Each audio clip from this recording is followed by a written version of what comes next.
உன் கையை நம்பி உயர்ந்திடப்பாரு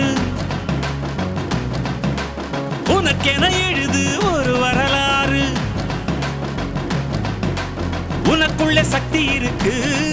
அதை புசிப்பிட வழிபாரு சுபவேளை நாளை மாலை சூடிடு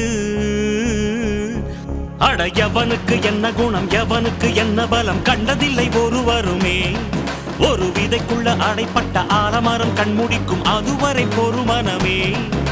சிங்க நடை போட்டு சிகரத்தில் ஏறு சிகரத்தை அடைந்தால் வானத்தில் ஏறு எம்பேரு படையப்ப இடப்பட்ட நடையப்ப என்னோட உள்ளதெல்லாம் இளஞ்சிங்க படையப்ப நெஞ்சில் 6 படையப்ப பின்னால் 100 படையப்ப யுத்தம் கொண்டு வருகையில் 10 வீரல் படையப்பா